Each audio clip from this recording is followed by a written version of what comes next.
Bioeconomy, it's not, I would say it's not a choice. It's an obligation. So the idea, it's like to have a box of Lego bricks, but instead they are DNA parts.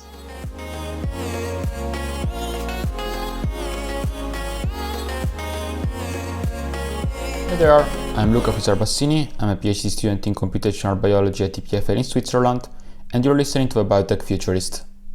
The Biotech Futurist aims to foster deep understanding and discussion about exciting hot topics in biotech. But I want to say from the beginning that it is by no means rigorous in teaching the subject. And for the sake of outreach, sometimes we need generalizations that, of course, simplify the reality of the science behind what we're discussing. But I can say that my guests and I do our best to be clear and to go in depth.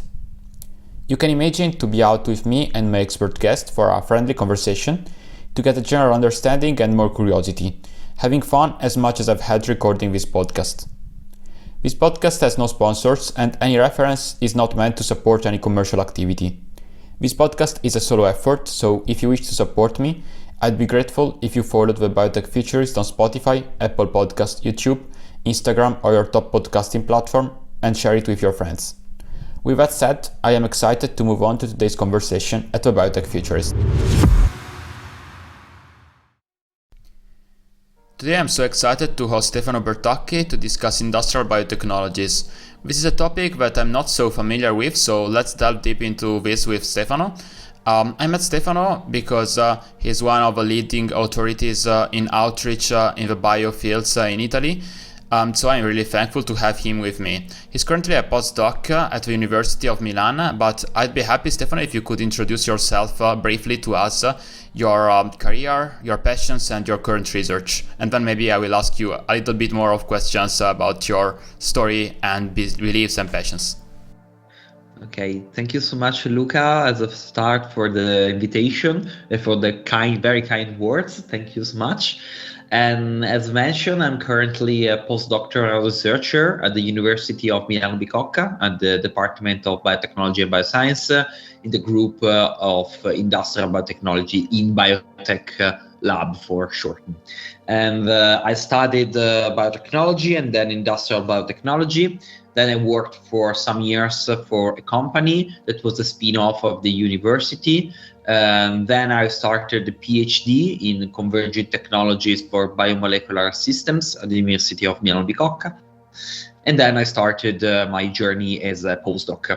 My research field is focused on the development of biorefineries in the context of both industrial biotechnology and bioeconomy, in order to develop some processes based on biomasses, mostly residual ones, like the side biomasses of other processes like agro-forestry or industrial food sector, to be even more valorized in the line with the cascading principles.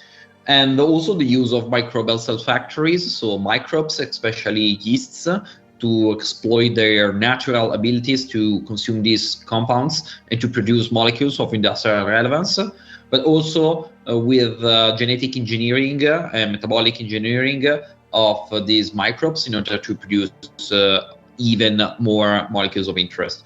And those molecules are mainly focused on sectors like biofuels, bioplastics, but also food-related molecules or pharma compounds molecules. And as mentioned, I'm also a science communicator, and I'm active in different ways, both on social media and with live events. I also write different styles of science communication with both the books, articles, and so on. And I like memes as well. I also had the opportunity to give some lectures related to science communication for biotechnology in several Italian universities, related to these kind of topics, and also how to communicate science and biotechnology with memes as well, that are powerful language especially for social media, of course. Exciting. As I typically post a meme a week on the topics of this podcast, I'll make sure to ask Stefano about his memes, so we can share some of his best memes in the stories of the podcast when his episode comes out. Thank you for sharing. And yes, of course. Yeah, please guys, don't freeze if you hear these words biorefineries, biofuels and so on that Stefano has been mentioning. We'll make sure to define all of them during this episode. Of course. So for the moment, I'll be interested to ask you about how your passion started. I mean, your passion for microorganisms and yeasts and what you're doing today. What was the starting moment? That's a tricky question because I think that there has never been a starting moment. When I was at the high school, I don't know which kind of thoughts I had on biotechnology or GMOs or microbes. I didn't really thought about that. I enrolled at biotechnology basically because I wanted to do something related to life science, and it looks like something more with I could have more opportunity to get a job than at the end. So really basic. But during studying, I realized the potential of molecular biology and genetic engineering, and at the same time, thanks to the professor of industrial microbiology, that is still currently my professor in the lab, I realized how much powerful such microbes could be. So it became to me like natural to go in that direction or to work with yeasts. I might say that I don't mind working with other microbes. I work with bacteria as well, and with other microorganisms close to microalgae, for example. Still understanding this huge potential of microbes and what they can do by the use of genetic modification inside an industrial biotechnology context. So I think there's never been a turning point of that. I would say it was a sum of things, and I'm happy with that because I'm still happy with this kind of job that I'm doing and this type of research that of course evolved during time. For example, with the introduction of new techniques like CRISPR-Cas, that don't worry, we will explain later. Yes, unfortunately, I don't have like this inspirational stories about this thing, but I think that sometimes like a normal path or common path is also good to be told, because then it happens and it's normal that happens. Yeah. I'm totally on your page that sometimes meeting the right people passionate about what they're doing is really a powerful motivator to find your direction in research and also in your hobbies and so on. And I also think that the excitement for something comes when you do something in depth, right? You could do several different research activities, but each of them can become really interesting once you start going in depth. And that's leading us probably to the main topic of today's conversation, which is industrial biotechnologies, as we've mentioned. So Stefano, could you please introduce us broadly, at least for the beginning, to the main themes, goals and research directions today in the field of industrial biotechnology?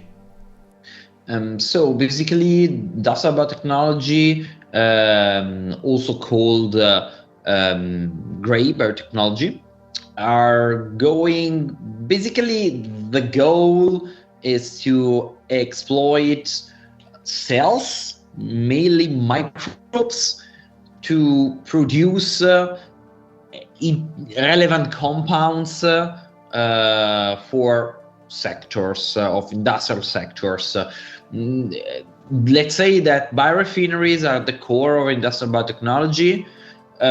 Possibly biorefineries can also be not reliant on microbes, basically burning a log of woods in the chimney is a biorefinery. Of course, it's a very raw biorefinery, because then biorefinery is defined as a process that uses biomass. Okay, so basically wood is biomass, so burning it for producing energy, it's a biorefinery in principle. With microbes are like workers of a huge industry that transform a raw material into something completely different. I always use the example of cotton that enters a firm and exits as a shirt. So of course there are two completely different materials, but they are made of the original material as well. But like microbes have the ability to really transform something into something completely different. And example of this actually it's around us, because in our kitchen we have a lot of products that derive from fermentation, like spirits or yogurt, where sugars are transformed into something completely different. It's alcohol or lactic acid to obtain yogurt. Chemical speaking, they're absolutely different. And different you can see, because then of course beer is different from wheat, from barley, and yogurt is different from milk, or cheese is different from milk. And this means also that humans have always been industrial biotechnologists since the beginning of civilization, because these, like wine making or bread making or cheese making, are biotechnological processes, because they exploit some microbes that could mainly yeasts, bacteria, and molds as well, if you think of famous cheese like gorgonzola or roquefort. And so these are some examples of industrial biotechnology. But of course it became something more technical and more technological advanced, where we can produce some molecules that are really relevant to our also transition from in order to phase out fossil resources, like in the example of bioplastics, when we can have the production of lactic acid and then the polymerization into PLA, that is polylactic acid, and it's a molecule that I worked on developing some microbial factories for that. And with genetic modification as well, we can also, from one side, improve the production of such compounds, or either make the cells produce something that they are not able to as a whole. A good example is, for example, the production of insulin from recombinant bacteria. This is one of the cases where we can see that industrial biotechnology actually overlaps with other biotechnologies, like, I don't know, health biotechnology, so red biotechnology.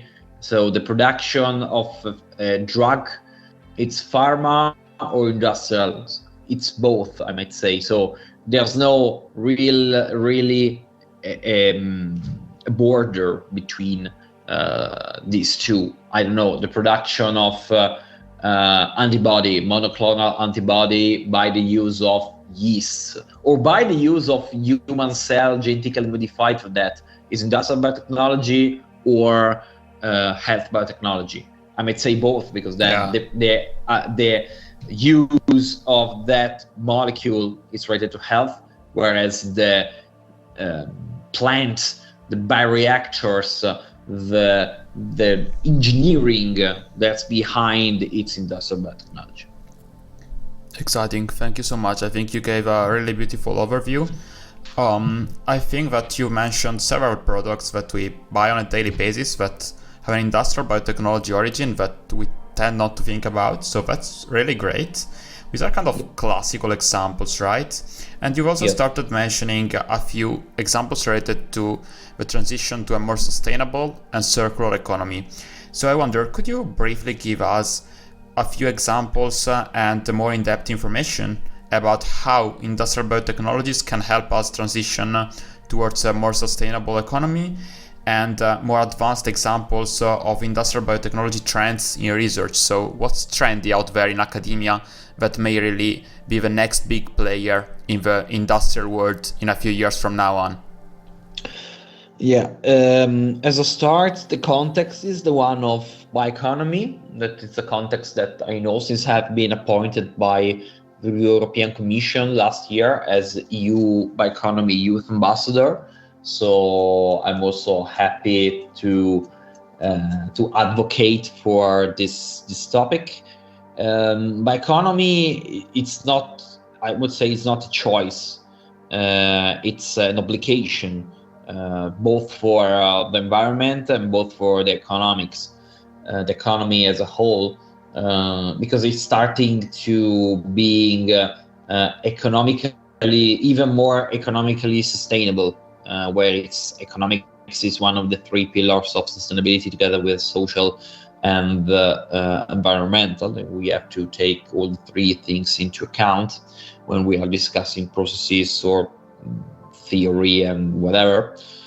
And I would say that, as mentioned, the use of biomass is really a driver to phase out fossil resources, basically because we can use a renewable raw material that is biomass, because biomass mainly comes from plants. Biomass can be also animal origin, like, I don't know, milk, let's say, for example. But the thing is that plants can grow really fast thanks to photosynthesis, and in principle can also capture the CO2 that is released from the use of some of these molecules when they burn, like, for example, biofuels. But we can't hide behind the excuse of photosynthesis to say, okay, let's use only plants, because otherwise we will end cutting all the trees down, and we know that deforestation is not good. Therefore, we have to both say, okay, let's go to the use of biomasses, but let's keep the principles of circular economy and cascading principle. So let's keep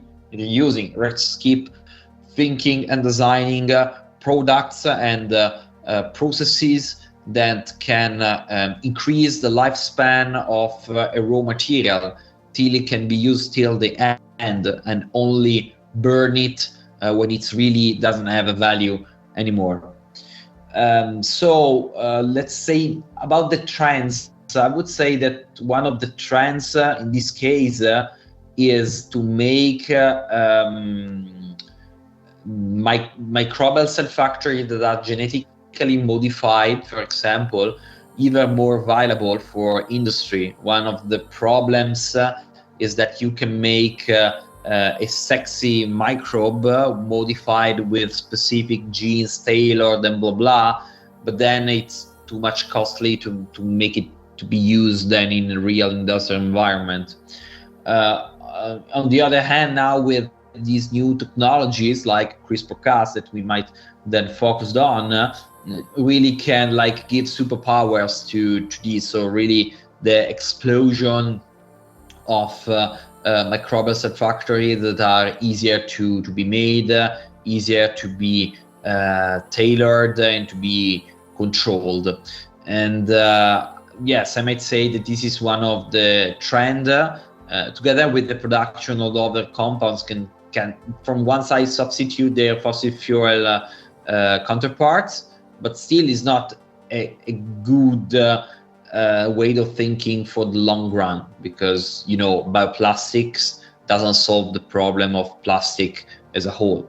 Also because not all bioplastics are biodegradable or compostable. It's complicated, that thing, and we might need another episode of this podcast only to go deeper in detail of that. So you see that for these reasons as well, I started also my science communication activity, because I realized that all this stuff needed to be explained to the broader people, but also to policymakers, because they make policies, and I am in a country that, for example, doesn't like GMOs, despite being very important to a lot of things, not only for the plant sector, so the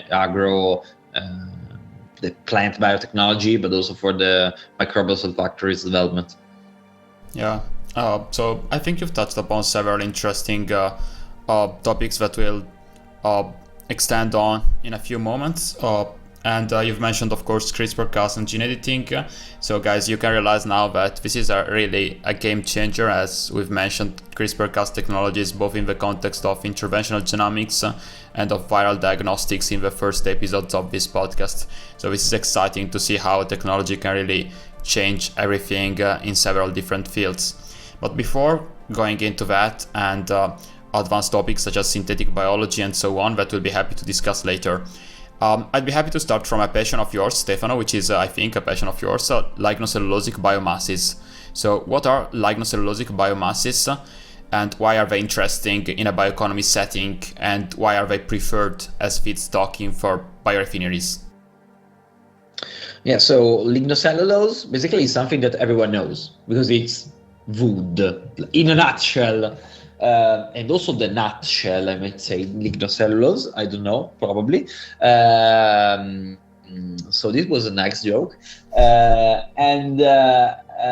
So basically, lignocellulose is made of three components that are cellulose, hemicellulose, and lignin. So cellulose is basically what paper is made of, okay?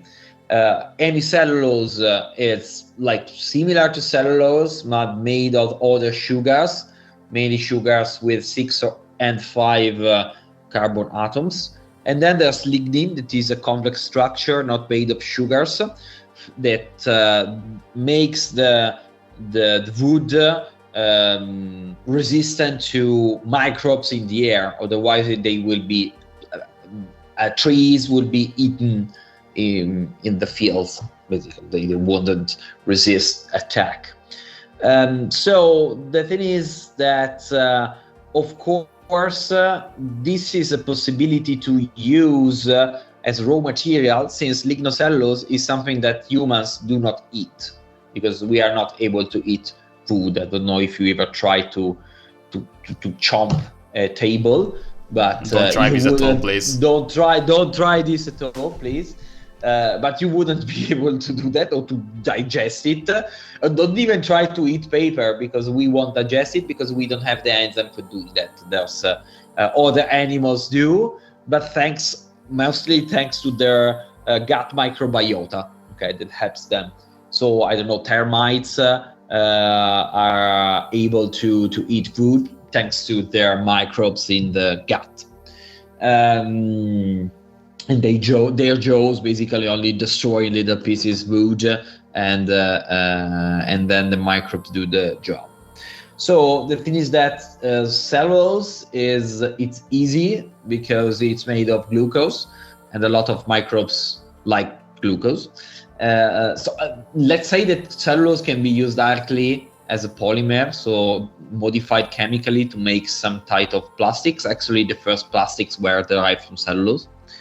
And then the thing is that with cellulose is easy, and generally it's extracted from wood to make pulp that then becomes paper, and everything else is waste material.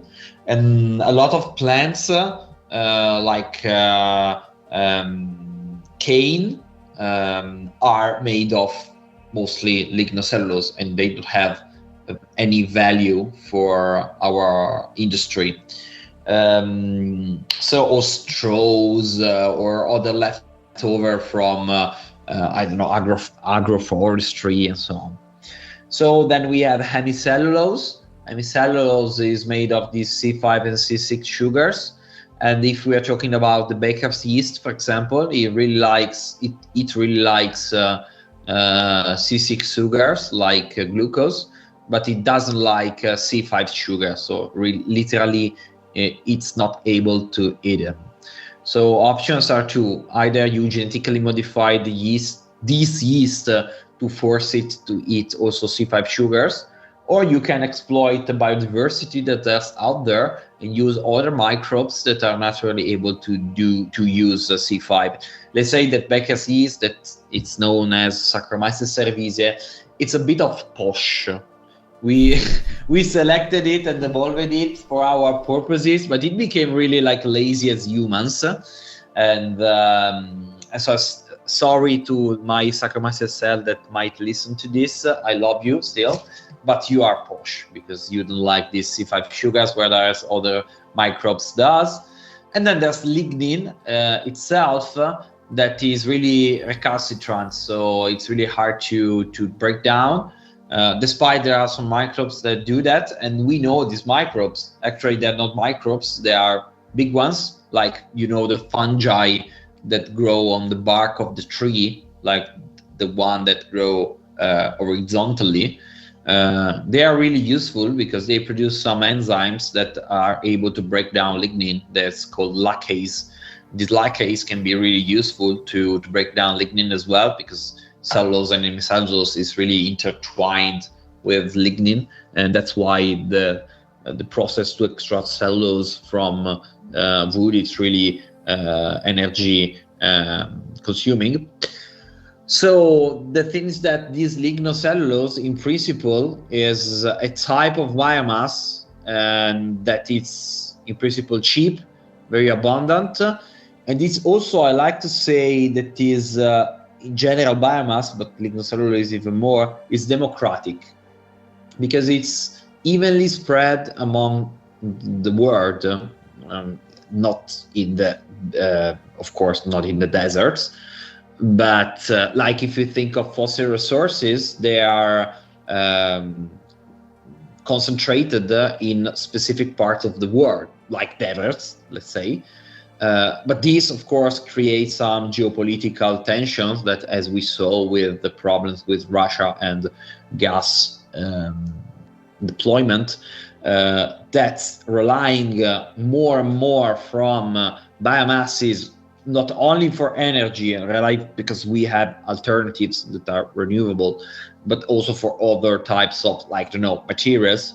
It's fundamental. And countries like Italy have a lot of biomass as waste material. Let's think of the food sector, okay, that has a lot of lignocellulose, but not only lignocellulose. Let's think of citrus wastes in the south of Italy. So of course there's huge potential. And lignocellulose, so basically it's some type of junk, and as humans do not like eating junk, also microbes don't. But we can either force them, or we can select and find out there, like researchers of biodiversity, some microbes that can do the job. Fantastic. So to sum up in very simple terms, you've explained to us quite in depth that lignocellulosic biomasses are somehow cheap, easy, and well standardized to feed microorganisms, and also you mentioned this democracy principle, which is really interesting and I had never heard about, so thank you so much for mentioning it. And just to clarify a bit about what C5 and C6 sugars that you've mentioned are, that just refers to a difference in chemical conformation, so nothing too special, just different categories, and different types of molecules can be metabolized by different enzymes. So in the end, some organisms are able to metabolize both, some are able to metabolize only one. So Stefano mentioned cases in which this is indeed the case. So I think it's time to go for a little bit of time more in depth on technical words. So let's start from what is separate hydrolysis and fermentation, and what is simultaneous saccharification and fermentation. Okay, so it's fundamental to introduce the concept of hydrolysis that I did mention before. So hydrolysis is the process where you break down polymer, in this case cellulose and hemicellulose, into shorter chain or monomers, so like glucose, or C5 like xylose or arabinose. And this is done in different ways, like chemical treatment, but the preferred one is enzymatic hydrolysis, where you can use, and I did my research, an enzymatic cocktail, it's called like this, that is basically a mixture of different types of enzymes that break down cellulose and hemicellulose.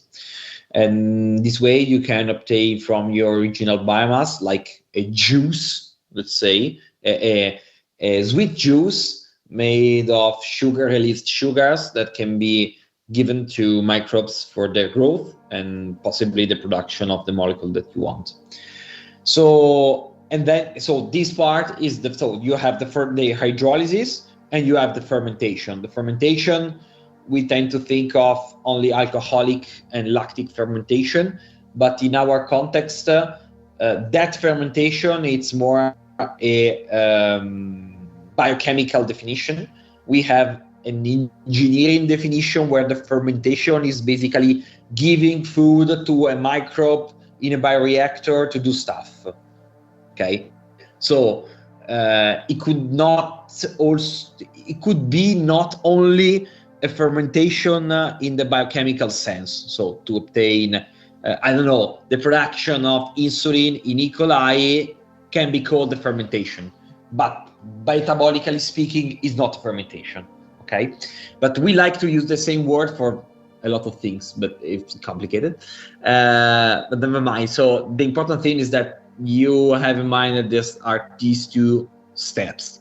And with the ASHF, that is the separated hydrolysis and fermentation, these two are separated. So there's a vessel when you have the hydrolysis, and then there's a vessel when you have the fermentation. And the advantage of this is that, of course, you can have the optimum conditions in terms of temperature, pH, whatever, for the hydrolysis and for the fermentation as well. And often they don't match. Okay, so let's say that my cells grow perfectly at 30 degrees Celsius, whereas the enzymatic hydrolysis works better at 50 degrees Celsius. Okay, and at pH 8, where the cells are not happy with that. And then you can have the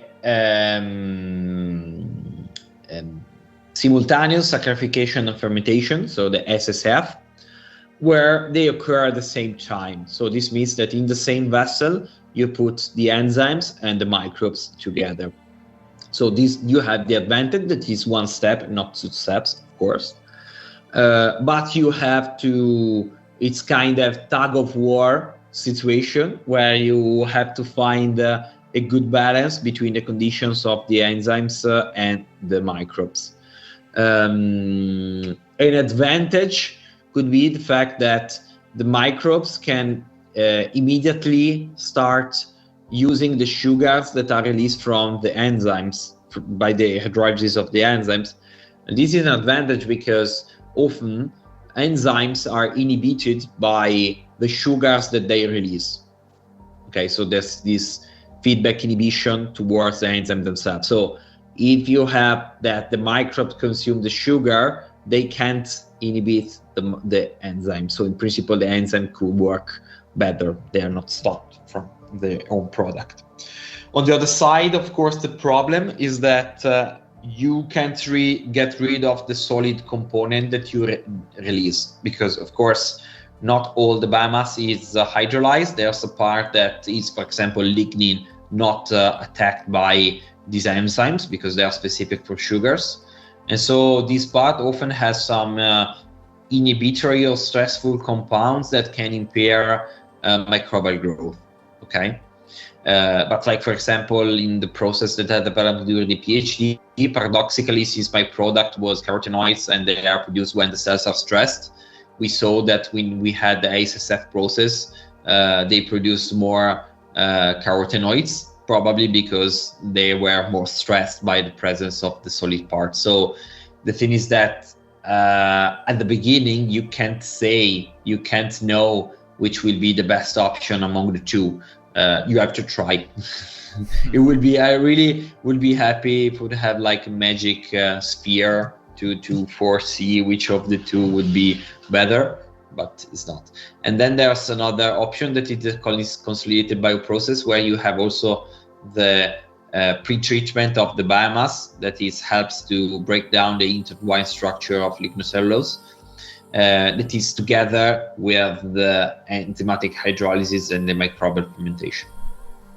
Yeah, I think you've made it clear that there are strong biochemical subtleties underlying all these like kinetic and thermodynamic equilibria, really matter when designing the right combination of enzyme and microbe to achieve a desired outcome.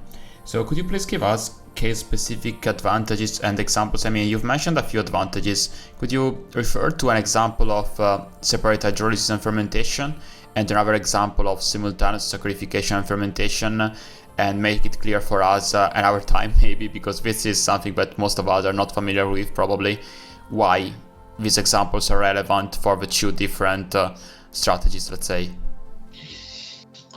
Okay, let's think about it. So basically, I might say that somehow, like beer making, it's a separated hydrolysis and fermentation, where you have first an hydrolysis by the addition of enzymes in order to make the wort releasing some sugars, okay, and then to provide them easily to the yeast, because yeast, because let's say that barley, it's made of starch, okay, that is a polymer of glucose. The problem is that yeast doesn't have the enzymes to break down completely starch, so you need something from outside to help. Whereas an example of simultaneous saccharification and fermentation, it might be even more stupid, but bread making is an example, because when you had you have your flour, you add water, and you add the yeast. When you add flour, when you add water, basically to your dough, to make the dough, you activate the enzymes that are already in the flour, and so they are breaking down some part of the starch, and at the same time you pour the yeast, and the yeast are consuming sugars when they are released from starch. So basically, these are two examples of these two processes that we are really familiar with, and we don't realize that there's this difference. In the case of bread making, it's ASSF is the only option, because otherwise you would be like in a situation where you have to wait for the enzymes to work, and then to add the yeast separately. Neat example. Awesome. Thank you so much. You've shown us that biotechnologies are really all around us, and they're not just futuristic, they are also in the present and in very daily situations. So this will be really a major driver of change in many sectors, as it's been for quite a few years, I guess, as beer making and bread baking have been with us for quite a long time now. So yes. Time to introduce another big concept, of course. You've mentioned it indirectly, probably. What are bioreactors, and how do bioreactors work? Yeah, so bioreactors are, I'd say, a vessel. Okay, a vessel where cells grow. I will refer mainly, and I'm doing already, to microbial cells, because it's basically I'm biased from my job, but it could be also insect cells, mammalian cells, or bacteria, or other types of cells, or muscle cells, like in the case of synthetic meat, just to add some hype. Which would be another great topic for a podcast, by the way. Let's go. But another time. So basically, it's a cylinder where you can put cells to grow. And with stereotech bioreactors, there's like this helix, let's say, that spins, and make all the liquid spin around to make the cells not to go to the bottom, but to make it around. So also, if we think of this steel bioreactor that are used for wine making or beer making, they are bioreactors. Okay, so if a reactor is a place where a chemical reaction occurs, okay, The bioreactor is where a biochemical reaction, of course, and sometimes it's with enzymes only, but often it's with cells. So bioreactor are very useful because you can, I like to say that it's like the bigger brother TV show, where you have like the cameras checking of everything happening in the house. And a bioreactor is basically the same, because you have a lot of sensors inside the bioreactor that can check the concentration of glucose, the pH, the temperature, the oxygen that is released in the liquid, and other stuff. And you can check this thing online, or you can have some data offline as well. So you can also say to the computer, if the pH drops below, I don't know, 5, add some soda from sodium hydroxide or base, let's say, to increase the pH. And it is connected to a pump and pumps into the vessel this kind of chemical to increase the pH, or to keep it to 5. Or if the oxygen dissolved in the liquid is too low, increase your spinning speed in order to increase the oxygen that is dissolved into the water. So basically, bioreactors is a way to have a controlled environment in order to know better what's happening inside. So all the industrial processes are based on bioreactors. I had the luck to be in a research group where we have several bioreactors, 2-liter bioreactors and 10-liter bioreactors, and I had the opportunity to work with them as well. So I tried to make some scale up from the flask scale to the bioreactor scale. So generally things change, but luckily sometimes there's something that stays, but it's really a different environment. And then when you scale up even more with the production, you go to bioreactors that can be 1 million liter, and that of course is needed when you produce something that is like a bulk chemical, like a biofuel or bioplastic. But when you are dealing, I don't know, with the production of a drug or something related to the food sector, where less is needed, that there's more money to be made, it's easier, and you don't need to have such higher production, also in terms of scale up. Yeah, the scale up is a huge topic itself, and it's really interesting to consider how several of the processes that now are deployed at an industrial level were probably the child of academic research. So typically in academic settings, people explore several different combinations, and here we can start dealing with the 2 main characters of today's episode, which are, as Stefano mentioned quite a few times now, microorganisms on one side and enzymes on the other side. So yes, these 2 guys are typically in bioreactors in different combinations, and I mean, the strategies are kind of endless, and the strategies to discover probably even more. So Stefano, could you give us examples of, let's start from microorganisms, so your favorite microorganisms deployed by biorefineries. Maybe you could explain to us how they were discovered and how they can be optimized, engineered, and evolved. I think mutagenesis here plays a major role when there's identifying promising strains. I think there's really quite a few things to discuss here. So trying to sum up what I was saying, examples of your favorite microorganisms, and maybe use these examples to show us how people discover microorganisms with an industrial potential, how they optimize, engineer, and evolve them. Thank you. Yes, I might say that after trash talking of course, Saccharomyces cerevisiae is my favorite one because it's basically my colleague. Yeah, I know it's a bit mainstream, but so I would go with Rhodosporidium turulloides, which is a yeast as well that I used during my PhD, and it's oleaginous one, and it's naturally able to produce lipids in high content, but also it's able to produce carotenoids, So basically it's orange, red-orange colored. So it colors my life. And it's able to produce naturally these carotenoids. So it's good because we don't have to, in principle, if we can manage to use it directly at the industrial scale, we won't need to have other natural resources, carotenoids, like from carrots or the fruit of palm oil.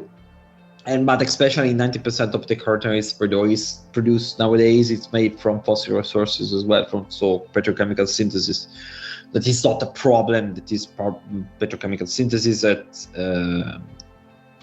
this stage, because some people think, okay, it's dangerous because it's made from petrol. No, it's safe still, but the problem is the use of fossil resources. Okay, as a start. And I like it a lot also because basically it's every kind of garbage that I give it. So as I say, the Saccharomyces cerevisiae is posh, whereas really Rhozosporidium turuloides is a junk food eater, and it's basically any kind of sugar that I throw at it.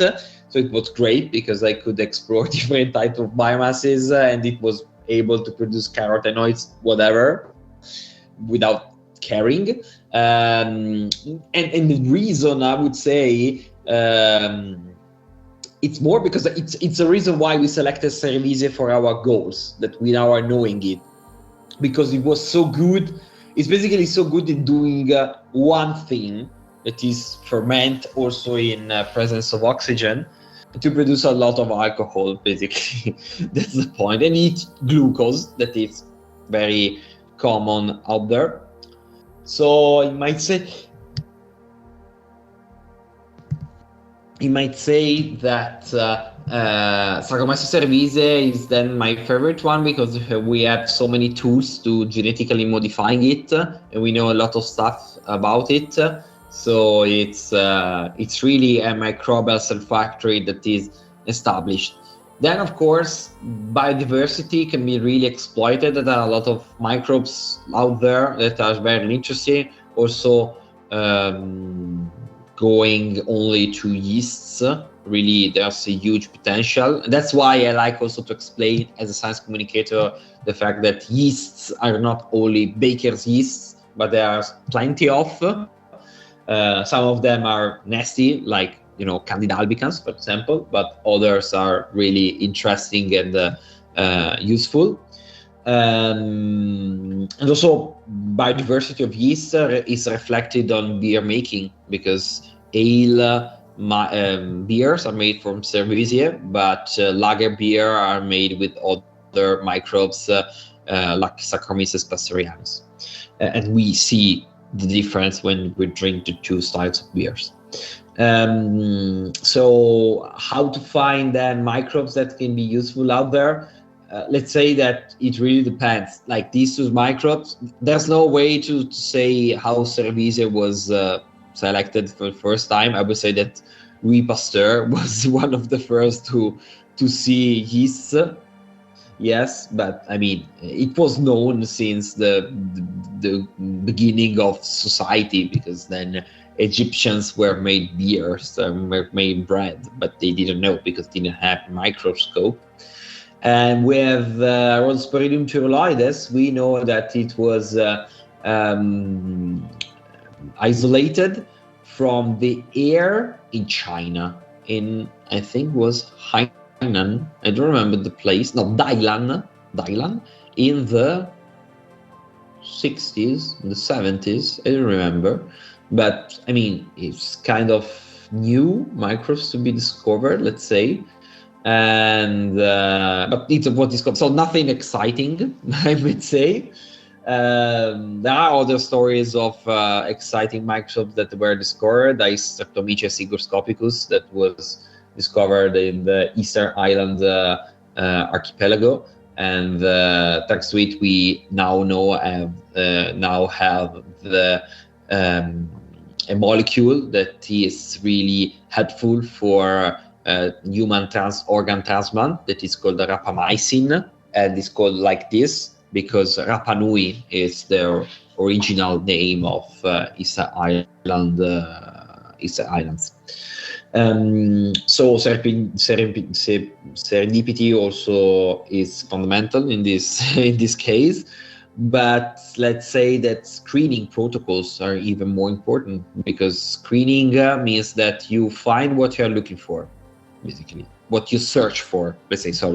You find what you're searching for. So it's really fundamental when you apply a screening protocol to ask the correct question, because you will find the answer to the question that you ask. The thing is that is the correct question, or you ask it correctly. It's not really easy, this thing.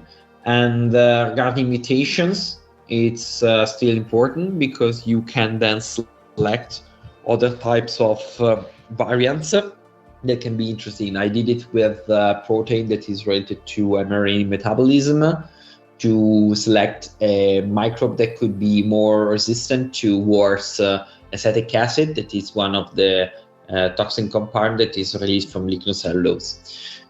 So in that case, you can have basically two options. So either it's evolution, natural evolution, or a rational design. And rational design can be done now even more thanks to digital technologies with AI. In principle, they can tell you which would be like the hotspot to be modified, because you might know before the 3D structure of the enzyme. So it's really powerful and probably potential that I myself haven't realized yet. Because I might say that during my career, I've really seen exploding some type of technologies that didn't exist at the beginning, like CRISPR-Cas. And so there are these two things, and you have to keep them both in mind. So evolution, but also modification of, genes to obtain enzymes that are not feedback inhibited from the substrate, for example. Yeah, pretty clear. I want to give a shout out to the explorative basic research on biodiversity that you mentioned, to discover interesting microorganisms that are interesting for their own sake and then can be adapted to make great industrial biotechnologies. So thank you for giving us examples on that. I think you made the idea clear. I would like to say in this case that basic research, it's fundamental. I mean, okay. Basic and fundamental are synonymous, but the thing is that there are two sides of the same coin: the applied and the fundamental research. Because without fundamental research, there's no applied research. So when I go online and I look that this gene of yeast codify for a specific enzyme that have this reaction and blah blah and this structure, I can know this information because someone else did it before me. So the whys will be completely lost. And let's say that biotechnology, it's born has more applied. Okay, so I always say that the difference between biotechnology is biology is that biology answers to the question what is it, and biotechnology applies to the question how can I exploit it. That looks like we are a very bad person, but still it's like more to say, okay, how can I take this fundamental information and take it to a more applied sector. But this doesn't mean that the basic one is less important. Yeah, so you've mentioned evolving microorganisms, and in general, not only microorganisms but also enzymes can be evolved. So would you mind explaining to us adaptive laboratory evolution, or ALE, and directed evolution, please?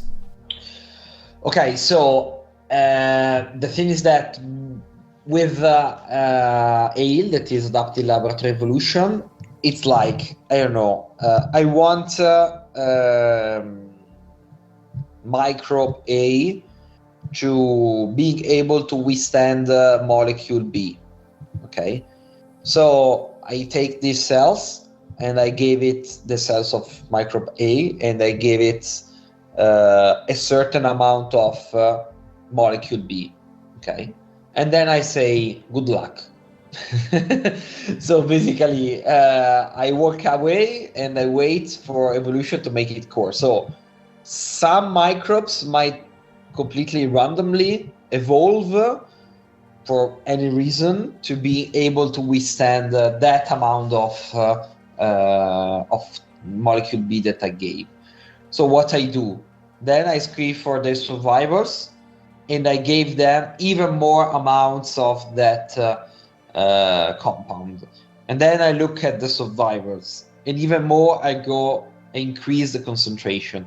So in this case, basically, I exploit natural evolution, or I can induce it like with X-rays to increase the mutation rate. And then at the end, I select the survive. So basically, it's a Squid Game. I haven't never seen Squid Game, but the concept is the same. So only few survives at the end. And in principle, the survival of the fittest is something that happens, because then you have the cells that are more, in this case, robust to that kind of molecule. And this is great because then with reverse engineering, you can go to the genome of this microbe to see what happened, to see which are the mutations that arouse in these microbes. And let's say that there are 10 of these mutations. It could be that not all of these 10 mutations are related to the resistance to the molecule that you want, because often, especially with resistance, stress resistance, they are not related to a single gene, unfortunately. So it might be that one of those 10 mutations is actually detrimental towards your resistance. Okay. So one thing that you can do is like directly evolution.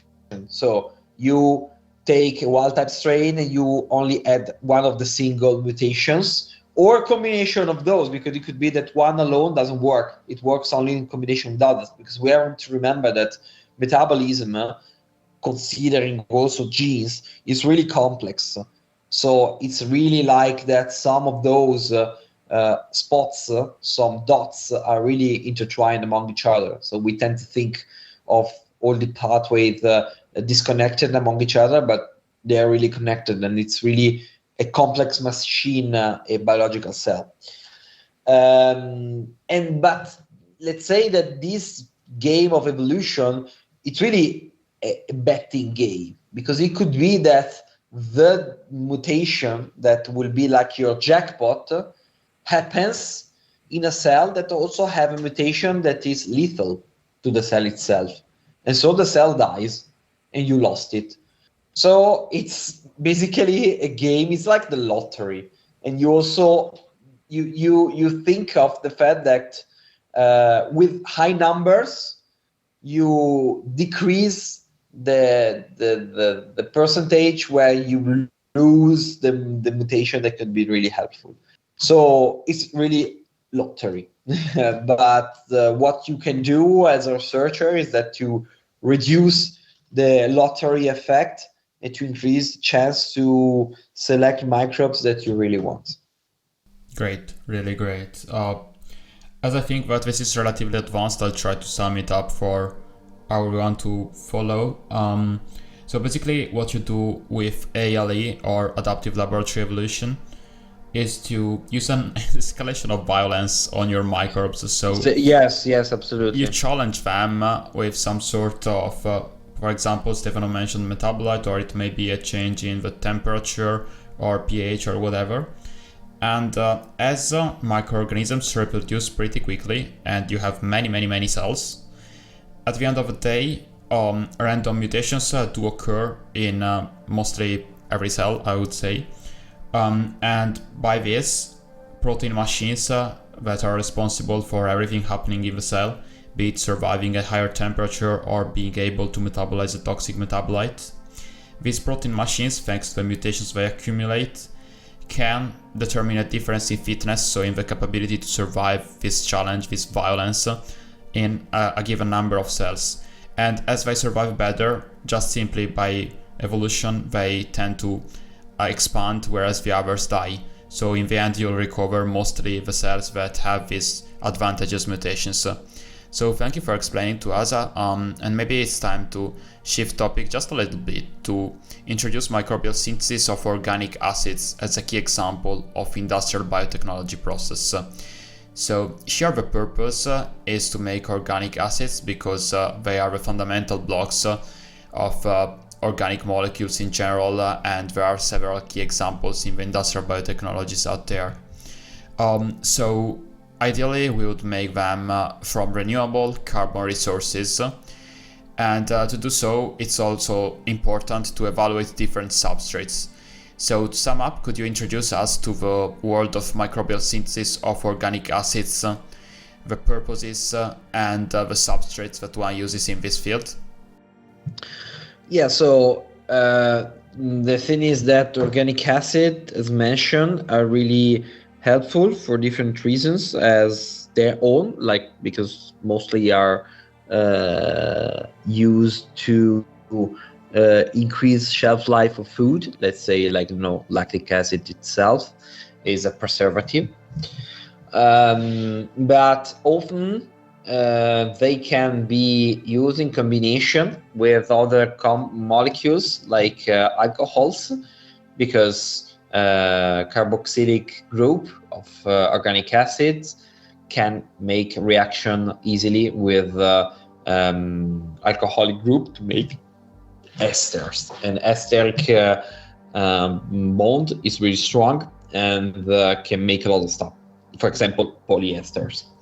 And often it happens that some organic acids have also an alcoholic group. So if they have both, this means they can click together alone without needing any other molecule. So there are several examples, like the most common one is lactic acid, that is naturally produced by bacteria, mainly lactic acid bacteria, like those that make yogurt, and we can use them to produce an industrial scale, and then we can purify the lactic acid and use them for example, bioplastic like PLA, that is polylactic acid. But then there are other examples like levulinic acid or adipate acids, or azelaic acids, that are really interesting because they are longer and they can be used, for example, to produce other types of bioplastics, but other types of material as well. The problem is then to obtain some microbial factories that are able to do that, and mainly with the genetic engineering is something that is developed. So these are some examples, but like, I don't know, succinic acid, all of those, like tricarboxylic acid that are produced naturally by, succinic acid, that of course are important. We might say that somehow also amino acids are organic acids, and glutamate is important for the food sector, for example. But yes, so these compounds are naturally produced by a lot of microbes that tend to decrease the pH of the environment, and this is, evolutionary wise, is important because it's a way to kill your opponents because some of those microbes that can be out there would be more susceptible to lower pH. So naturally, some cells like to spit out some of this organic acid to give the other some problems. Yeah. As a last example, maybe a last huge topic to introduce in today's conversation, I'd be happy to discuss a few hot topics in industrial biotechnologies, which are actually hot topics in biotech in general. We've mentioned before CRISPR, and our listeners probably are already familiar with CRISPR, as it's been one of the leading teams in several episodes about very different topics, but also synthetic biology and metabolic engineering. So could you please, Stefano, introduce us to these very fundamental topics which are driving a major change in the whole biotechnology field and the trends that you foresee for the next few years? Also, maybe by giving us a few examples, as you've done beautifully throughout the course of this episode, which is something that I've really liked about today's conversation with you. So I'm happy that for once I don't have to explain CRISPR-Cas because someone else did, thanks to the other that were invited and managed to do that. And let's say that, for example, with microbes, we apply CRISPR-Cas, I do in the lab, but not for gene editing, mostly for transgenesis. Okay, so to be more to have an easier way to introduce like some genes into the genome of microbes without using some selection markers. So regarding just to clarify, transgenesis means that you add a gene probably, whereas gene editing means that you change a gene that is already there, which is quite different, but let's not be too technical. So please go on. Exactly. So in transgenesis, you add a gene that is not from the cell. Okay, like in the example that I will bring, like some plant genes into the yeast. So synthetic biology, basically, it's the engineering approach to genetic engineering, let's say. So the examples that is often given is the one of the Lego pieces. Okay, the bricks, Lego bricks that we like, everyone likes. That are different shapes, but all of them can be matched together. So the idea it's like to have a box of Lego bricks, but instead they are DNA parts. And these parts can be combined together. You might have, I don't know, an open reading frame, so it's like codifying parts, or a promoter or a terminator or a fluorescent protein or whatever. And you can also you basically match them together like pieces, and you create some construct where you just change one of the pieces and you have a different result. So this is really powerful because makes genetic modification easier. Of course, you can make a lot of combinations with mutations and so on. We combine with everything that we just discussed. So it's really providing an engineering mindset to genetic engineering. Okay, so this is also together with metabolic engineering, where you want to study, I don't know, like the fluxes in some pathways. This goes more with the computational counterpart with statistical studies, and in that case you need to have more knowledge regarding the thermodynamics of reactions and so on. Could you please briefly introduce what are fluxes through pathways to our audience, please? Okay, so let's say in a nutshell, how fast some molecules pass by different enzymes. Okay, let's say that are some metabolism that are faster, let's say, inside of the cell compared to others because of different reasons. And it's really complex because then, of course, as mentioned, in the cells there's no single metabolism, a single pathway, that are several ones. But we can think of those like the traffic with the cars. Okay, there are some parts of the city, I live in Milano, that are faster, where cars go faster compared to others because there, in the other case, there are some traffic jams, or there are more traffic lights. And in the cells we have traffic lights with that traffic lights as well. But also you can make some combinations of enzymes, I don't know, make them like clustering together in the same compartment to make work together, especially when you try to combine genes and enzymes that are not from the same original organism. In this case, like one of the examples is the production of morphine in yeast. Of course, morphine is one of the major painkillers out there, but it's produced by poppy, and we know that poppy had problems, issues. And that's why it would be really interesting to produce it. And also, since it's a plant, it has also its own seasoning, its own problems, climate change, global warming. It's also hardening these problems as well. The thing is that if we can make this compound in a bioreactor, we can make it whenever we want.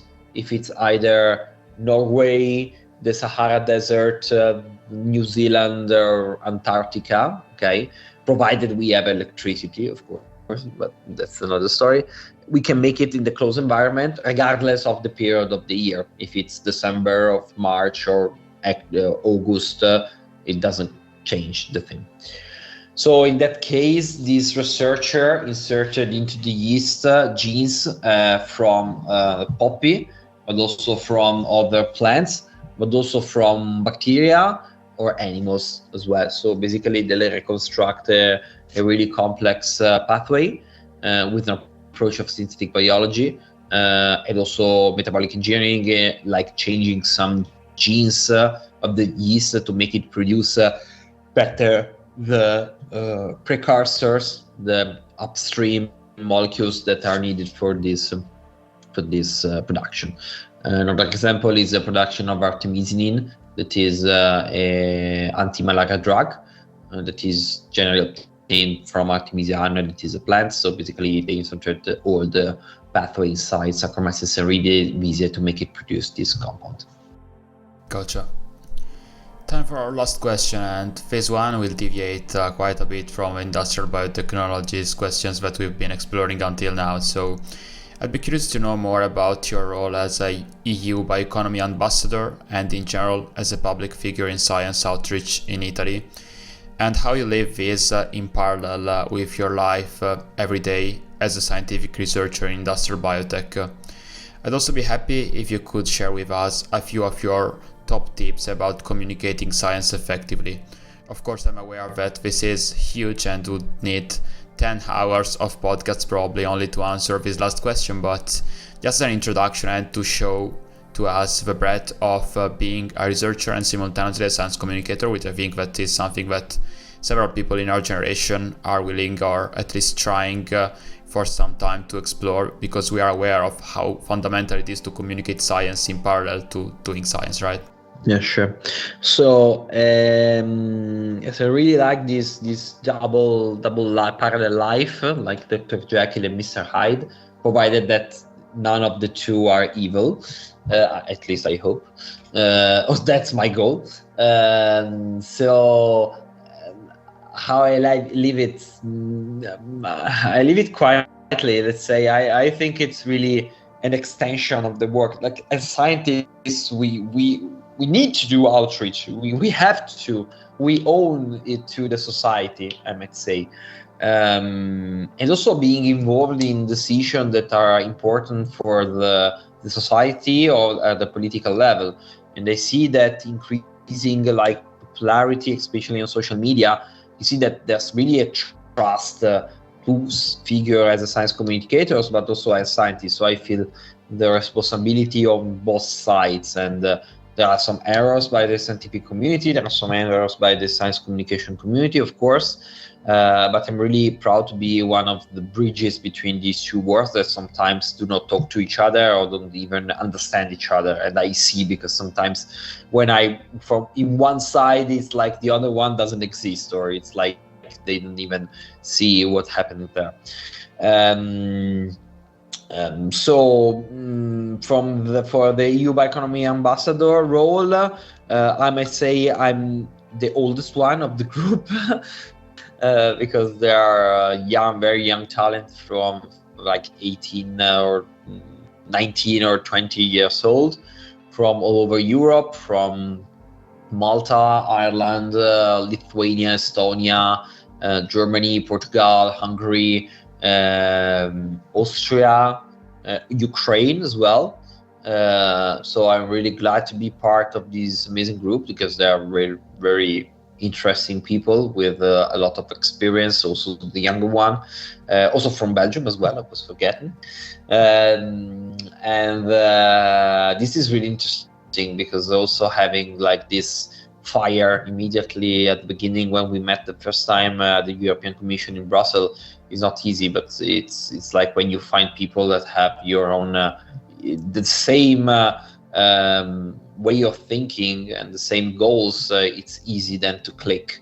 And I'm really happy that I managed to click with people that lives all over the Europe, and I'm happy with that. We managed to be part of this Bioeconomy Congress in Brussels, the European Commission. It was really an exciting event that for me, I would say that I'm really accustomed to talk in front of huge crowds in a lot of events. But that one I felt really special. I didn't feel so nervous for providing a talk since I wasn't so nervous when I discussed the PhD, I must say, but it was in an empty room because it was with COVID restrictions.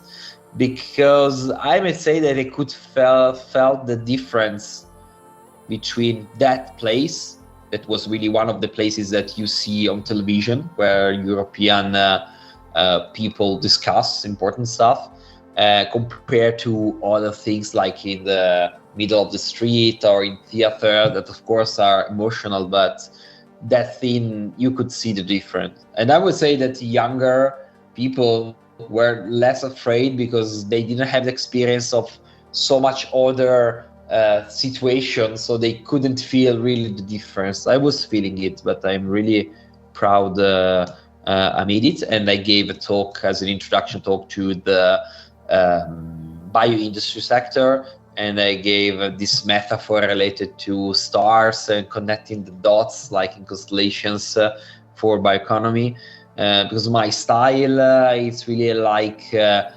fun style, but also this one of really storytelling. I like storytelling. I like the creating a context where you keep the attention of the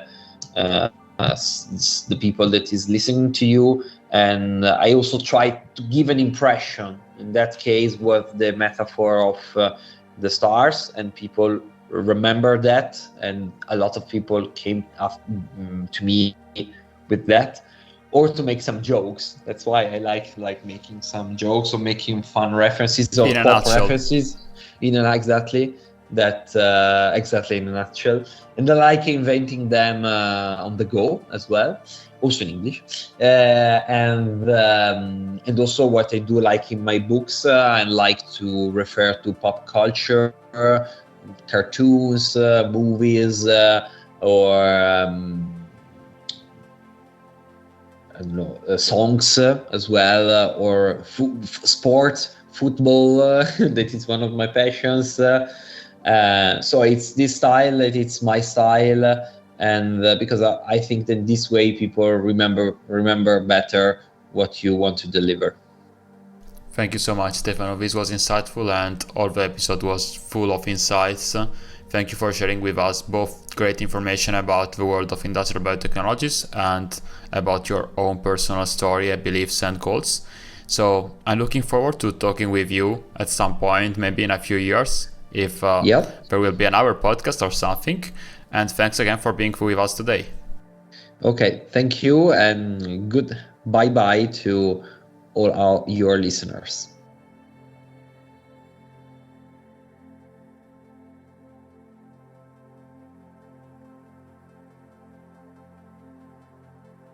You've just listened to a Biotech Futurist, a podcast by Luca Fusar-Bassini. This is the first series, and a new episode is out every Monday. Please consider subscribing and rating the podcast on Spotify, Apple Podcast, YouTube, Instagram, or your top podcasting platform. And if you liked this episode, consider sharing it with your friends, as the growth of new podcasts relies on word of mouth. If you have any suggestions, don't hesitate to reach out to me on Instagram or Gmail at the biotechfuturistpodcast@gmail.com. You can find the full AI-generated transcript of this episode on my website, lucafusarbassini.com.